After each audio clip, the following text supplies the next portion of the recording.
BMF, short for bad motherfucker. One who is very cool, or bad in the good sense.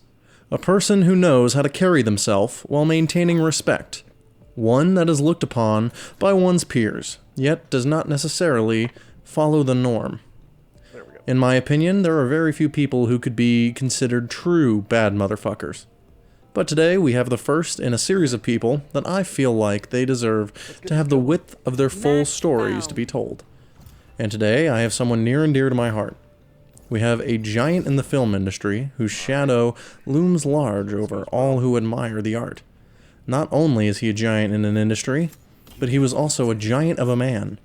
We have one of my favorite people to learn about, one of my favorite people to ever walk the earth, and a man who ate his steaks 3 at a time, standing in at 6 foot 3 inches tall and 300 pounds, a man who told people to go fuck themselves whenever he wanted, a man who had a deep booming voice, and a man who married Rita fucking Hayworth, a man who seemed to have met any famous person who lived in the 20th century, a man who survived a hiking trip with Hitler. We have the baddest motherfucker to ever do it, Orson Welles. George Orson Welles was born on May 6, 1915 in Kenosha, Wisconsin. Son of Richard Head Wells and Beatrice Ives Wells, he was named after one of his great-grandfathers, influential Kenosha attorney Orson S. Head, and his brother George Head. Despite his family's affluence, Wells encountered hardship in childhood. His parents separated and moved to Chicago in 1919. His father became an alcoholic and stopped working. Tragedy struck again when Beatrice died of hepatitis in a Chicago hospital on May 10, 1924, just after Wells's 9th birthday. After his mother's death, in what Wells later described as a hectic period in his life, he lived in a Chicago apartment with both his father and Maurice Bernstein, a Chicago physician who had been a close personal friend of both of his parents. Wells briefly attended public school before his alcoholic father left business altogether and took him along on his travels to Jamaica and the Far East. When they returned, they settled in a hotel in Grand Detour, Illinois, that was owned by his father. When the hotel burned down, Wells and his father took to the road again. During the 3 years that Orson lived with his father, some observers wondered who took care of whom, wrote biographer Frank Brady. In some ways, he was never really a young boy, you know, said Roger Hill, who became Wells's teacher and lifelong friend.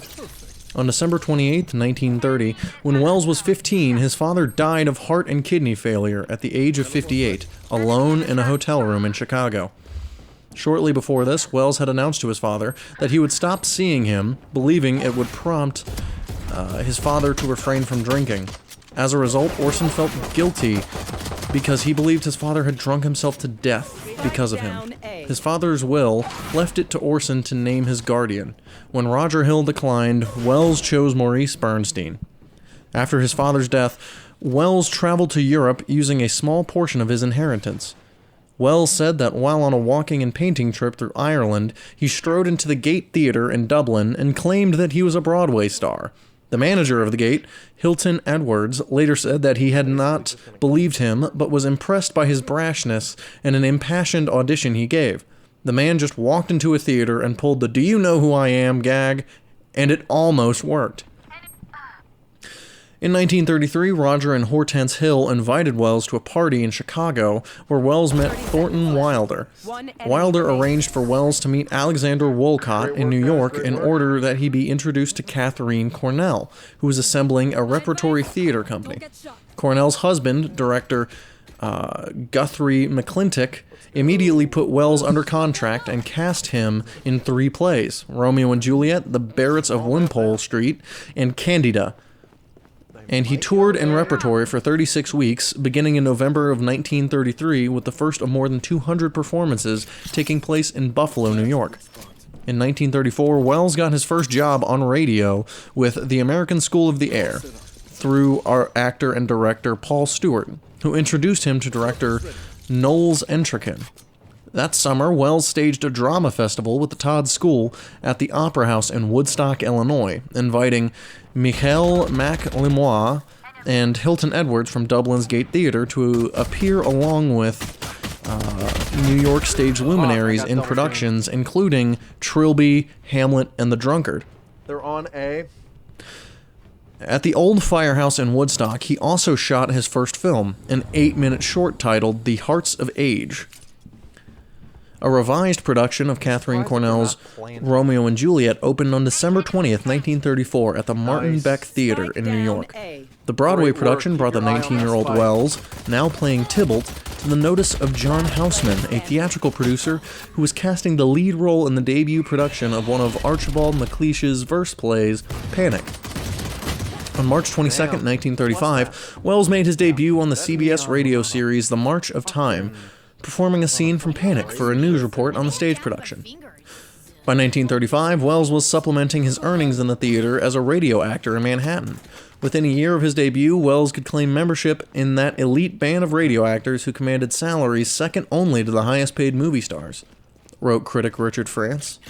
Part of the Works Progress Administration, the Federal Theater Project, was a New Deal program to fund theater and other live artistic performances and entertainment programs in the United States during the Great Depression. It was created as a relief measure to employ artists, writers, directors, and theater workers. Under National Director Hallie Flanagan, it was shaped into a truly national theater that created relevant art and encouraged experimentation and innovation, and made it possible for millions of Americans to see live theater for the first time. John Houseman invited Welles to join the Federal Theater Project in 1935. Far from unemployed, I was so employed I forgot how to sleep, Welles put. He also put a large share of his $1,500 a week radio earnings into his stage productions, bypassing administrative red tape and mounting the projects more quickly and professionally. Roosevelt once said that Welles was the only operator in history who ever illegally siphoned money into a Washington production, said Welles. The Federal Theater Project was the ideal environment in which Welles could develop his art. Its purpose was employment, so he was able to hire any number of artists, craftsmen, technicians, and he filled the stage with performers. The company for the first production of Shakespeare's Macbeth was with an entirely African-American cast, numbering in 150. The production became known as the Voodoo Macbeth because Welles changed the setting to a mythical island, suggesting the Haitian court of King Henry Christophe, with Haitian voodoo fulfilling the role of Scottish witchcraft. The play opened on April 14, 1936 at the Lafayette Theater, and the play was received rapturously. At 20, Welles was hailed as a prodigy. The production then made a 4,000-mile national tour that included 2 weeks at the Texas Centennial Exposition in Dallas. Breaking with the Federal Theater Project in 1937, Welles and Houseman founded their own repertory company, which they called the Mercury Theater. The name was inspired by the title of the iconoclastic magazine, The American Mercury. I think he was the greatest directorial talent we've ever had in the American theater, Lloyd said of Welles in a 2014 interview. When you saw a Welles production, you saw the text had been affected. The staging was remarkable. The sets were unusual. Music, sound, lighting, a totality of everything. We had not seen such a man in our theater. He was the first and remains the greatest. The Mercury Theater opened on November 11, 1937, with Caesar, Welles's modern dress adaptation of Shakespeare's tragedy, Julius Caesar, streamlined into an anti-fascist tour de force that Joseph Cotton later described as so vigorous, so contemporary, that it set Broadway on its ear. The set was completely open with no curtain, and the brick stage wall was painted red. Scene changes were achieved by lighting alone. On the stage was a series of risers. Squares were cut into one at intervals, and lights were set beneath it, pointing straight up, in order to evoke the Cathedral of Light at the Nuremberg rallies. He staged it like a political melodrama that happened the night before, said Lloyd. Beginning on January 1st, 1938, Caesar was performed in repertory with The Shoemaker's Holiday. Both productions moved to the larger National Theater. On April 6, 1938, during a production of Caesar, Orson Welles accidentally stabbed Joseph Holland with a steel knife during Act 3, Scene 1, where Brutus betrays Caesar. They found my trap. A real knife was being used for the way it dramatically caught light during the scene, and it took Holland a month to recover from the injury, and this incident permanently damaged relationships between the two. Simultaneously with his work in the theater, Welles worked extensively in radio as an actor, writer, director, and producer, often without credit. Between 1935 and 1937, he was earning as much as $2,000 per week, shuttling between radio stations at such a pace that he would arrive barely in time for a quick scan of his lines before he was on the air. While he was directing the Voodoo Macbeth, Welles was dashing between Harlem and Midtown 3 times a day to meet his radio commitments. In July of 1937, the Mutual Network gave Welles a 7-week series to adapt Les Mis. It was his first job as a writer-director for radio, and the radio debut of the Mercury Theater. Great work. One of Welles's earliest and finest achievements, he invented the use of narration in radio. By making himself the center of the storytelling process, Welles fostered the impression of self-adulation that was to haunt his career to his dying day, wrote critic Andrew Saris. For the most part, however, Welles was singularly generous to other members of his cast and inspired loyalty from them above and beyond the call of professionalism. That September, Mutual chose Welles to play Lamont Cranston, also known as The Shadow. He performed the role anonymously through mid-September of 1938. His most famous radio broadcast, however, was the Mercury Theater's radio adaptation of H.G. Wells's The War of the Worlds on October 30th, 1938, and it brought Welles instant fame.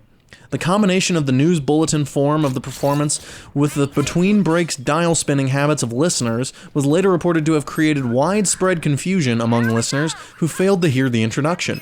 Although the extent of this confusion has come into question recently, panic was reportedly spread among listeners who believed that the fictional news reports of a Martian invasion was real. The myth of the result created by the combination was reported as fact around the world and despairingly mentioned by Adolf Hitler in a public speech. Welles's growing fame drew Hollywood offers, lures that the independent-minded Welles resisted at first. The Mercury Theater On the Air, which had been a sustaining show without sponsorship, was picked up by Campbell Soup and renamed the Campbell Playhouse. The Mercury Theater On Air made its last broadcast on December 4th, 1938, and the Campbell Playhouse began 5 days later. Great work. RKO Radio Pictures president George Schaefer eventually offered Welles what generally is considered the greatest contract ever offered to a filmmaker, much less to one who was untried. Engaging him to write, produce, direct, and perform in 2 motion pictures, the contract subordinated the studio's financial interests to Welles' creative control, and broke all precedent by granting Welles the right of final cut. After signing a summary agreement with RKO on July 22nd, Welles signed a full-length 63-page contract on August 21st, 1939. The agreement was bitterly resented by Hollywood studios and persistently mocked in the trades. However, he would prove them all wrong by making the greatest film ever made, Citizen Kane. Now, I'll be doing a deeper dive into Citizen Kane soon, but there is no way to overstate how good this film was. RKO rejected Welles's first 2 movie proposals, but agreed on the third offer, Citizen Kane. Welles co-wrote and conceived the project with screenwriter Herman J. Mankiewicz, who was writing radio plays for the Campbell Playhouse at the time. Mankiewicz based the original outline of the film script on the life of William Randolph Hearst, whom he knew socially and came to hate after being exiled from Hearst's circle. After agreeing on the storyline and characters, Welles supplied Mankiewicz with 300 pages of notes and put him under contract to write the first draft screenplay under the supervision of John Houseman. Welles wrote his own draft, then drastically condensed and rearranged both versions and added scenes of his own. The industry accused Welles of underplaying Mankiewicz's contribution to the script, but Welles countered the attacks by saying, quote, "At the end, naturally, I was the one making the picture. After all, who had to make the decisions? I used what I wanted of Manx, and, rightly or wrongly, kept what I liked of my own." Welles's project attracted some of Hollywood's best technicians, including cinematographer Greg Toland. For the cast, Welles primarily used actors from his Mercury Theater. Filming Citizen Kane took 10 weeks. Hearst's newspapers barred all references to the film and exerted enormous pressure on the Hollywood film community to force RKO to shelve the film. RKO chief George Schaefer received a cash offer from MGM's Louis B. Mayer and other major studio executives if he would destroy the negative and existing prints of the film. Citizen Kane was given a limited release, and the film received overwhelming critical praise. It was voted the best picture of 1941 by the National Board of Review and the New York Film Critics Circle. The film garnered 9 Academy Award nominations, but only one for Best Original Screenplay, shared by Mankiewicz and Welles. Variety reported that block voting by Screen Extras deprived Citizen Kane of Oscars for Best Picture and Best Actor, and similar prejudices were likely to have been responsible for the film receiving no technical awards. The delay in the film's release and uneven distribution contributed to mediocre results at the box office. After it ran its course theatrically, Citizen Kane was retired to the vault in 1942. In post-war France, however, the film's reputation grew after it was seen for the first time in 1946. In the United States, it began to be re-evaluated after it began to appear on television in 1956. That year, it was also re-released theatrically, and film critic Andrew Saris described it as the great American film, and the work that influenced the cinema more profoundly than any American film since the birth of a nation. Citizen Kane is now widely hailed as one of the greatest films ever made. Welles' second film for RKO was The Magnificent Ambersons. Adapted by Welles from the Pulitzer Prize-winning novel by Booth Tarkington, Tolan was not available, so Stanley Cortez was named cinematographer. The meticulous Cortez worked slowly, and the film lagged behind schedule and over budget. Prior to the production, Welles' contract was renegotiated, revoking his right to control the final cut. Some people may call that foreshadowing. After a long and drawn-out failed production of an omnibus film titled It's All True in 1942, RKO Pictures underwent major changes and was under new management. RKO took control of Ambersons and edited the film into what the studio considered a commercial format. Welles' attempts to protect his version ultimately failed. Welles later recalled, quote, "So I was fired from RKO, and they made great publicity point of the fact that I had gone to South America without a script and thrown all this money away. I never recovered from that attack." Later, in 1942, when RKO Pictures began promoting its new corporate motto, "Showmanship in place of genius, a new deal at RKO," Welles understood it as a reference to him. In 1942, Welles returned to America on August 22nd, after more than 6 months in South America. A week after his return, he produced and emceed the first 2 hours of a 7-hour coast-to-coast war bond drive broadcast titled I Pledge America. Airing on August 29th, 1942 on the Blue Network, the program was presented in cooperation with the United States Department of the Treasury, Western Union, which wired bond subscriptions free of charge, and the American Women's Voluntary Services, featuring 21 dance bands and a score of stage and screen and radio stars. The broadcast raised more than $10 million, more than $146 million today, for the war effort. Throughout the war, Welles worked on patriotic radio programs including Command Performance, GI Journal, Mail Call, Nazi Eyes on Canada, Stage Door Canteen, and Treasury Star Parade. Welles remarked that the Mercury Wonder Show had been performed for approximately 48,000 members of the U.S. Armed Forces, the Mercury Wonder Show having been a WHO style of stage performance. Face your fear! On November 21st, 1944, Welles began his association with This Is My Best, a CBS radio series he would briefly produce and direct. He wrote a political column called Orson Welles' Almanac for the New York Post from January to November for 1945 and advocated the continuation of FDR's New Deal policies and his international vision, particularly the establishment of the United Nations and the cause for world peace. On April 12, 1945, the day FDR died, the Blue ABC network marshaled its entire executive staff and national leaders to pay homage to the late president.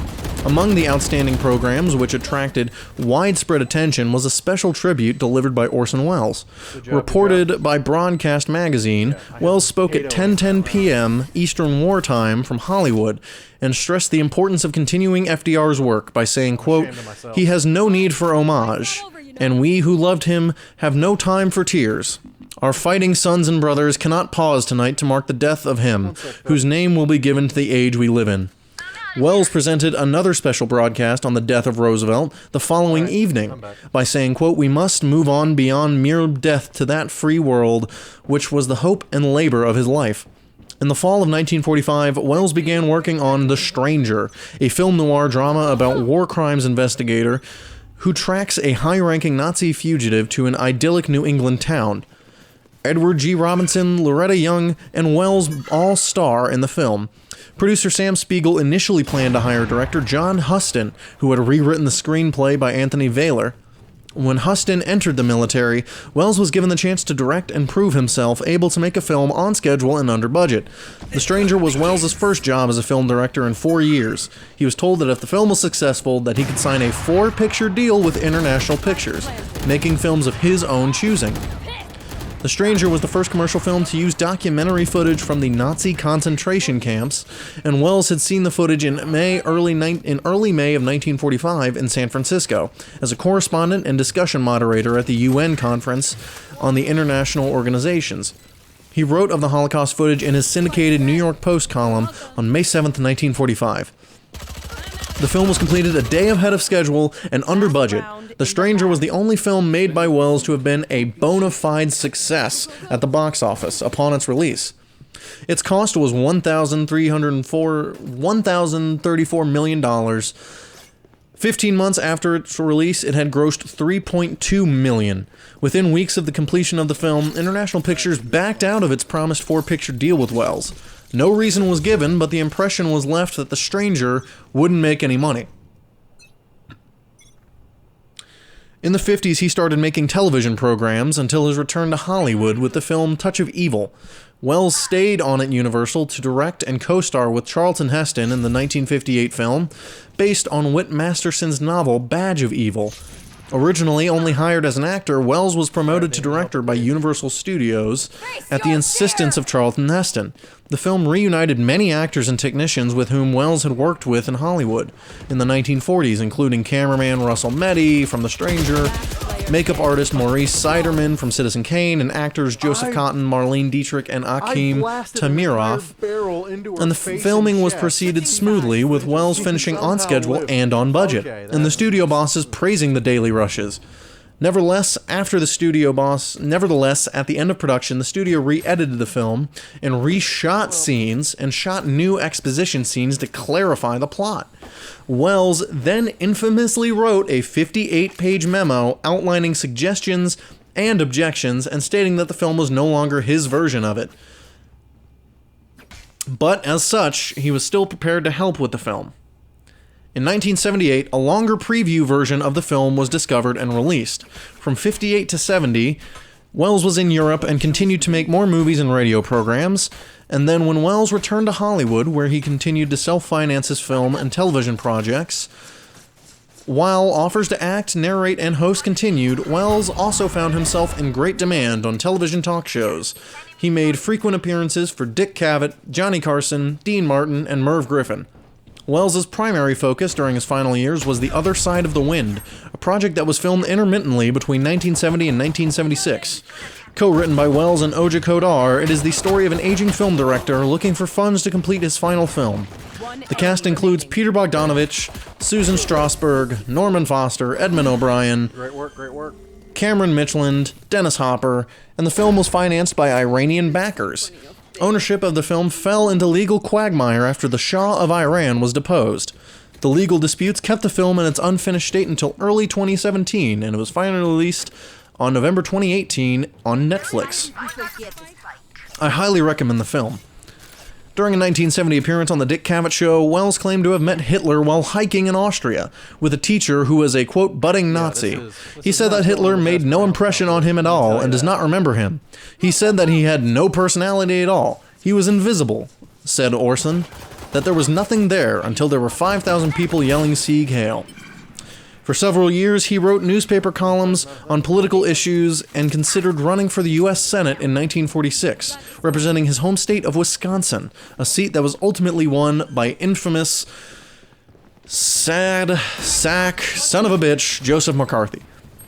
On the evening of October 9th, 1985, Welles recorded his final interview on the syndicated TV program The Merv Griffin Show, appearing with biographer Barbara Lemming.